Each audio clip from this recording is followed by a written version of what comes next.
Daghang salamat. Maayong gabi kaninyong tanan. Palihog, manlingkod. Mga kaigsuunan kong Dabawenyo, ladies and gentlemen, mga kababayan, Assalamualaikum warahmatullahi wabarakatuh. Madayaw, umayong adlaw, kaninyong tanan, magandang araw sa inyong lahat.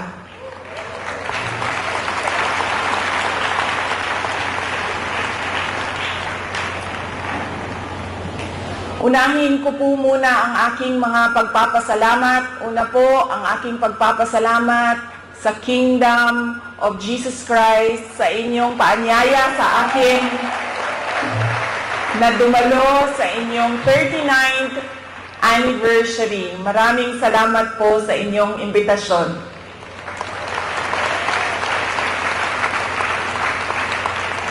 Pangalawang pagpapasalamat ko po ay mula po sa akin personal. Ang pagpapasalamat ko sa tulong ninyo, sa kampanya ninyo, sa suporta ninyo at sa boto ninyo para sa akin nung nakaraang halalan ng taong 2022. Ang susunod na pagpasalamat ay mula sa akin pa din, personal din sa akin, ang pagpapasalamat sa inyong lahat sa suporta ninyo sa aking trabaho noon sa Department of Education at patuloy na suporta ninyo sa aking opisina, ang Office of the Vice President.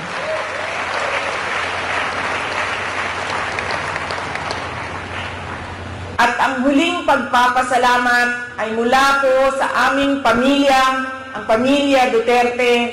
Napakalaki ng utang na loob namin sa inyong lahat, mga kababayan, sa pagkakataon na ibinibigay ninyo sa amin na makapaglingkod sa ating minamahal na Pilipinas. Maraming salamat po.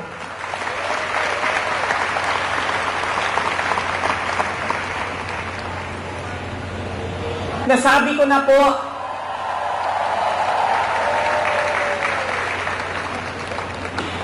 unahin ko po muna ang mga naririnig ko at narinig ko rin na nasabi ng membro ng Kingdom of Jesus Christ na sala manggunitanan ni Inday Sara, unidagan pa siya presidente, dili ta magkalisod-lisod ani itong nasod.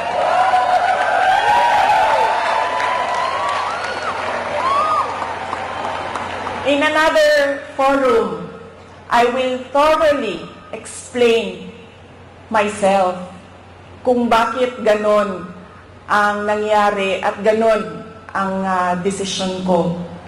Pero sa ngayon, hinihingi ko lang ang patawad ninyo na nagkamali ako.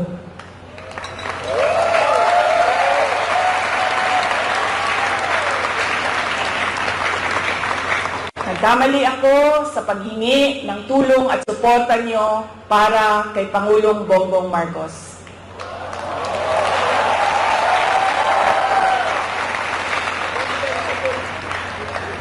I was on the mistaken belief that we were together on the platform of unity and continuity. Nagkamali ako. Kaya hinihingi ko ang patawad ninyo.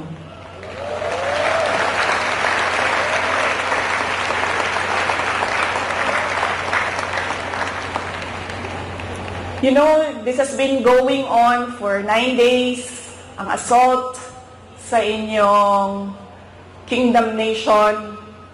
At I could not come earlier dahil meron ding atake sa opisina ng pangalawang Pangulo. At hindi ko maiwanan ang aking mga kasamahan doon sa Office of the Vice President. But always remember na wala man ako lagi sa mga masasayang araw ninyo, pero nandito ako lagi sa inyong kalungkutan. I will always be with you in your darkness. Bago ako pumunta dito, doon sa Manila, sinabihan ako, huwag kang lumapit sa KOJC dahil talo ka dyan. Kalaban mo administrasyon, kalaban mo dayuhan na superpower. Sabi ko, sa taong nagsabi sa akin noon, walang contest, hindi ako matatalo. Walang kompetisyon, bakit ako matatalo? They may be a minority,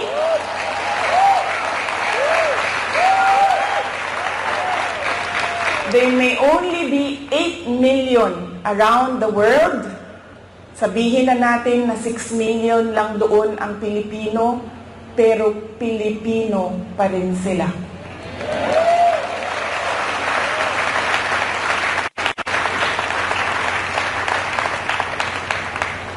Noong ako ay naging Vice President, isa sa lagi na problema natin, hindi lang dito sa Davao City, but sa iba't ibang lugar ng Pilipinas, ay ang disaster response. So, nung ako ay umupo, in-institutionalize namin ang Disaster Operations Center ng Office of the Vice President.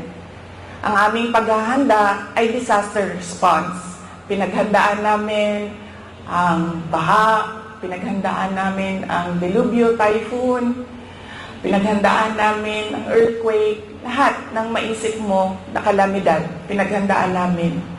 Pero, nasabi ko doon sa mga kasamahan ko sa Office of the Vice President, we have not prepared for a crisis such as the kingdom of Jesus Christ. So anong sabi ng libro natin dyan sa Disaster Operations Center? Ano ang dapat nating gawin sa krisis at disaster na ito? Lahat sila walang masagot. Kahit ako matagal, ako nag-isip kung ano ba ang response namin. Because this is a crisis. It is a disaster. Ano dapat ang tugon ng Office of the Vice President? At isa lang ang naisip ko. Sabi ko, as Vice President and as a Dabawenyo, I will be there to comfort them.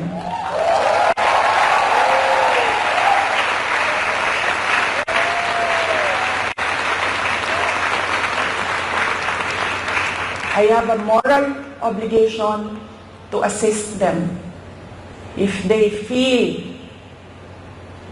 that they are persecuted. Kahit kukunti lang sila, trabaho ko yan bilang pangalawang Pangulo.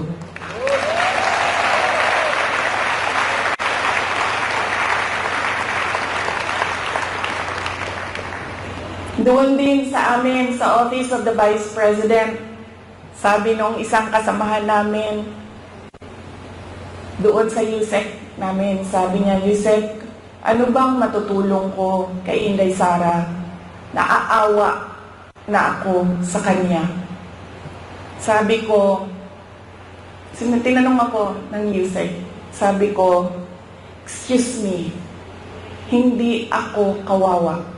Hindi tayo kawawa sa Office of the Vice President. Dahil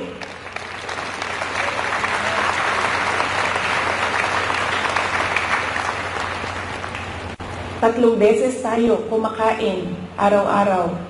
Kung gusto natin bumili ng leche flan, meron pang leche flan. At ayaw natin ng leche flan, gusto natin ng ice cream, nakakabili tayo ng ice cream. Sabi ko, ito, personal ko na experience. Kaibigan ko, 47 years old. Sumakit lang ang likod. Anong sabi ng doktor? It's cancer of the bones, cancer of the lungs, cancer of the pancreas, cancer of the brain, all together in one person. Anong sabi ng doktor? 6 months na lang. Yun ang kawawa. Sabi ko, ang dami sa ating mga kababayan na nakakaramdam ng gutom dahil hindi na nila mabili ang pagkain sa sobrang mahal ng pagkain. 2 beses na lang kumakain sa isang araw. Yun ang kawawa. Sila ang dapat tulungan. Dumadami ang naghihirap sa ating bansa. Dumadami ang nahihirapan makahanap ng regular na trabaho. Sila ang totoong kawawa at kailangan ng tulong natin.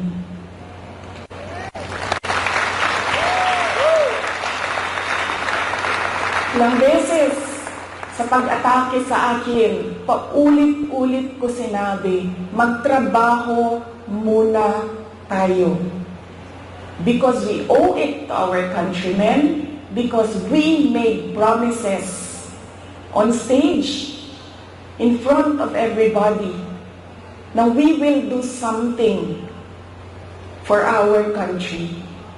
Paulit-ulit yan. Noong isang taon, hanggang ngayon, sinasabi ko, magtrabaho muna tayo. Mas maraming nangangailangan ng tulong kaysa mas interesado sa politika.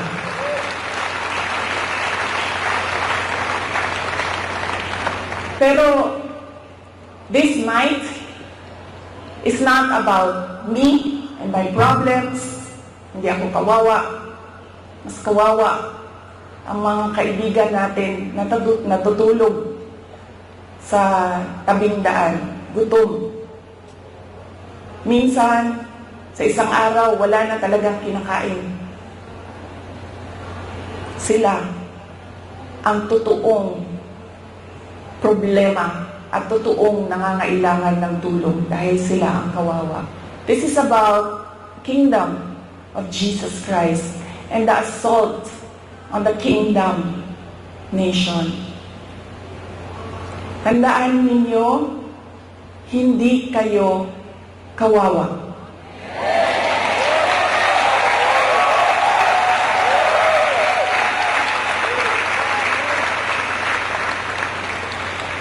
Tungod kay ang langit nung amahan na apirmi kanino.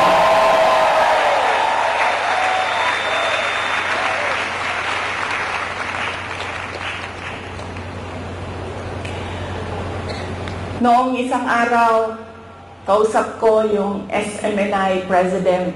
Sabi ko sa kanya, Sir, bigyan mo ako ng update sa mga tao. Sabi niya sa akin, 3,000 kapulis, 4,000 kapulis, 5,000 kapulis, ilang ipadala din sa Kingdom Nation. Nalisang na ang mga tao. Nangahadlok na sila. And then I said, mali nga malisang, mali nga mahadlok. Kay bawo mo nga no, gipadalahan mo og 5,000 kapulis na inyong istoryahon, na inyong ipasabot, na unsa na ang atong nasod, asa na ang rule of law.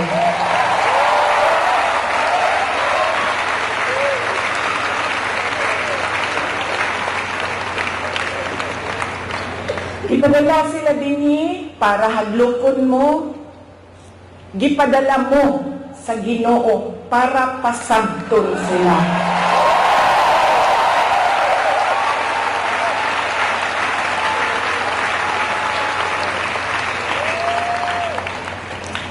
If they come from a place of violence, the Kingdom Nation is the expert on peace.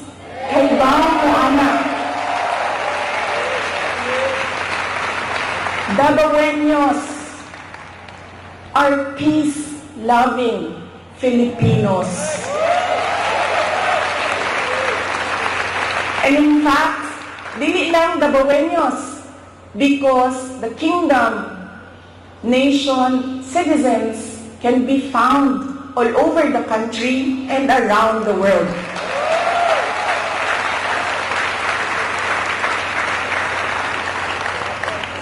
Kung ang gidala nila, if they bring you violence, give them peace. Show them peace.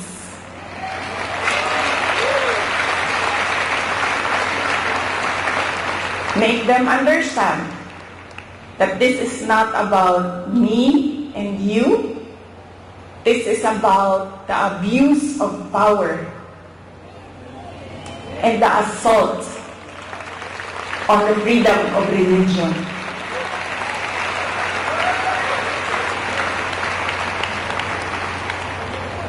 Violence, you have peace. Bullets and tear gas, what do you have? You have the words of the Almighty God.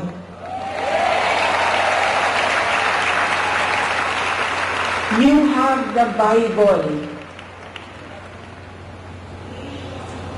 Padalhan mo nila og bala, tirahon mo og tear gas. Preach to them the words of God.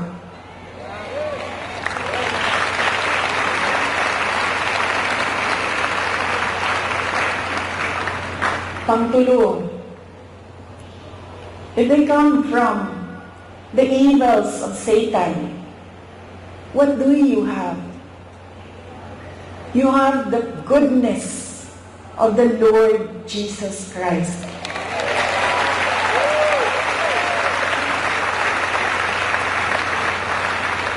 And always remember, kahit saan ka man pumunta, lahat nagsasabi, good triumphs over evil.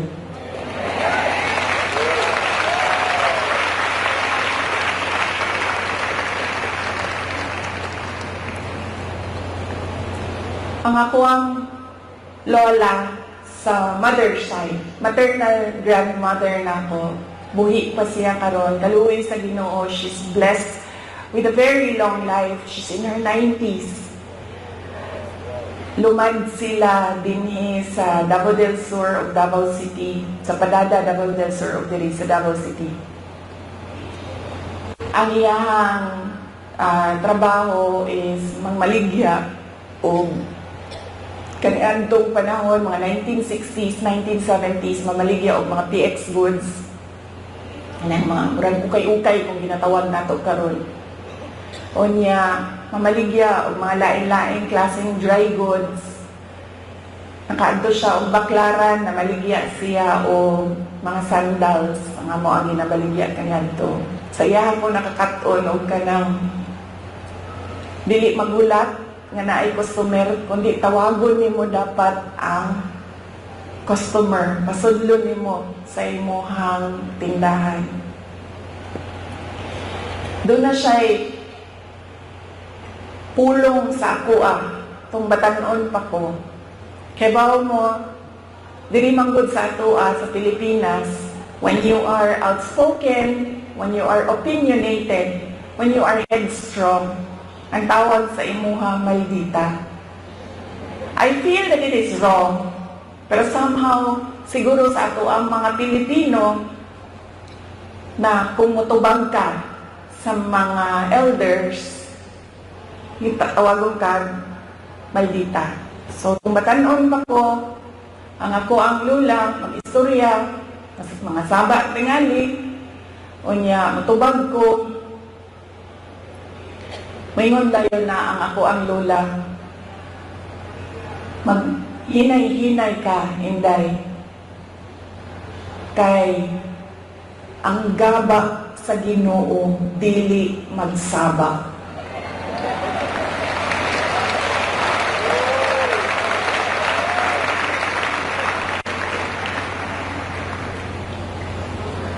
Through the years, while I was growing up, mo ginako ang mahinumduman. Ang gaba, dili magsaba. mo nang nagkaroon ko og hadlok. Imagine mo, maabot lang kalit, di man lang magsaba-saba, di ka raps, di ka kasagam. Motong kaganina, I know, dili ko makasulti when our preacher said, love your enemy. Nag-anak lang yun ko.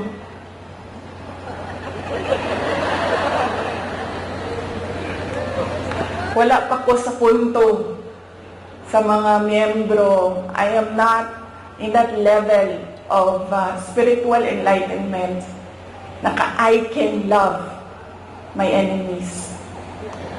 Wala pa ko sa inyong level. Moto kaganina nag-anak ko. Para di ko makasala.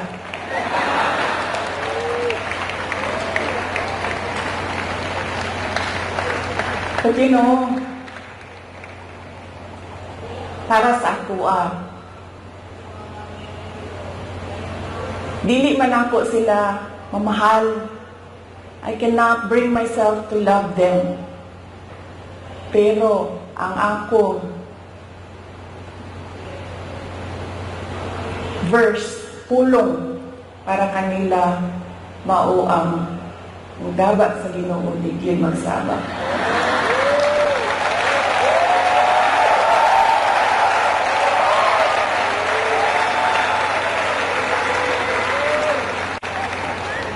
Paula siya ang prinsipyo sa ako ang lola ko rin.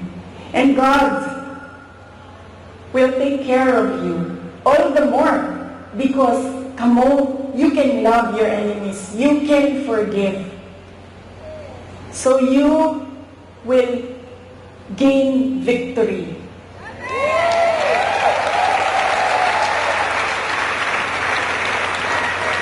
God will be there, will always be behind you, around you, above you, underneath you, to cradle you, to shelter you.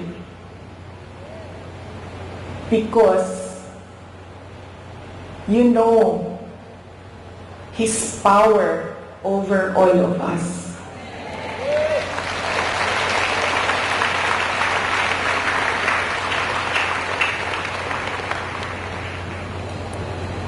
Kaganina, nawala naman itong ang kuan. Background. Kaganina, sige kong tanaw sa inyong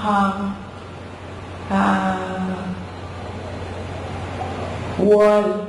And then, nakabutang dito, 39th anniversary. Nakauna-una ko na sa pagtuo sa mga inchik, malas magunang 9.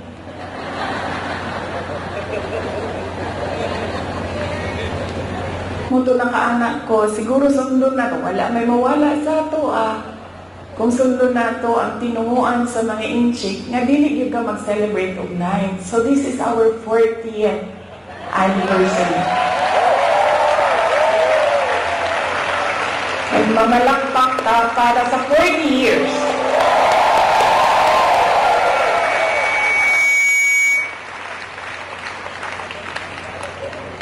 You have come a long way from 1 to almost or approximately 8 million around the world.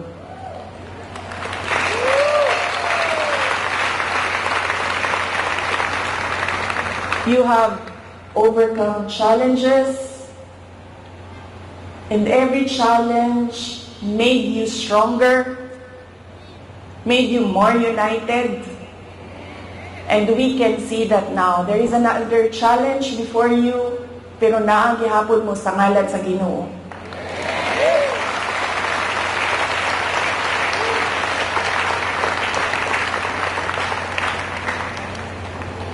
O sa tanaw nako, sa kadaghahan, sa kalisod, o sa kadaghahan sa pandaot, o sa kadaghahan sa dili pagtuo, sa inyo o sa kadaghan sa kanang kansyaw ba sa inyong pagtuo. I think you will reach 100 years or more.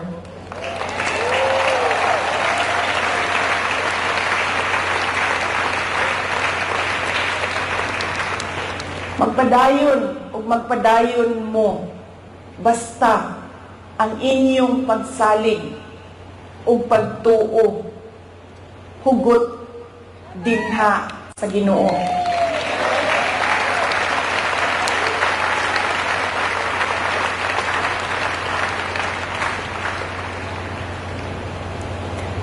During COVID, it was a experience as mayor. It was an experience that I do never want to go through again. The COVID-19 pandemic. Dili na ko ma-explain sa inyo nga ang kalisod atong panahon na to. Pero walay budget ang syudad para punduhan ang mga projects para sa COVID-19 response. Daghan kaayo, TTMF, PPEs, suporta sa mga frontliners, health workers. Dili na ko gusto mo sa bato. Pero doon ako'y mensahe sa mga Dabawenyo, maupod ang mensahe nako sa inyo karon. Dili lang sa mga naa dinhi sa Davao City, kundi sa tanan nga miyembro sa Kingdom of Jesus Christ. And that is, we will not break.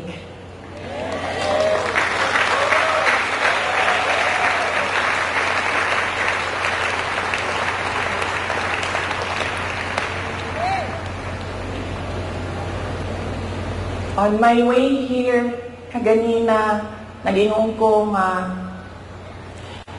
I will leave you with a verse. And nangita ko og verse, butang na ko dito, of being afraid.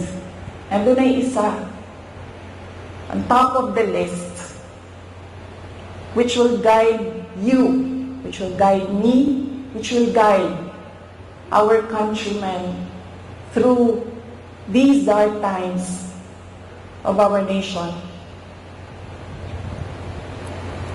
And that is Psalm 23, verse 4.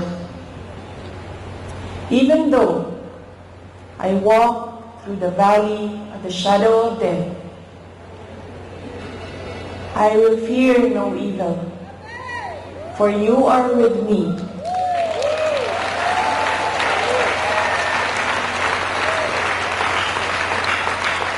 Your rod and your staff, they comfort me. Ayaw mo kalimot na ay Ginoo nga nagtanaw sa ato ang tanan.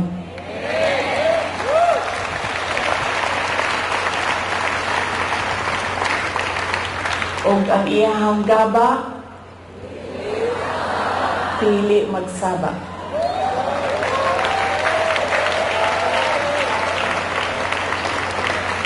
Let us clap for 100 more years.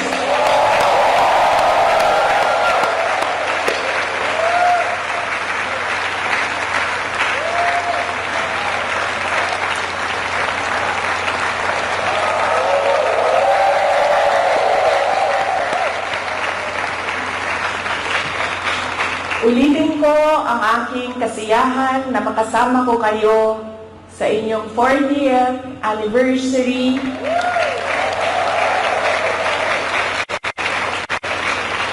We will not break.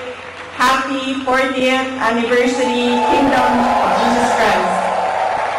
God save the Philippines.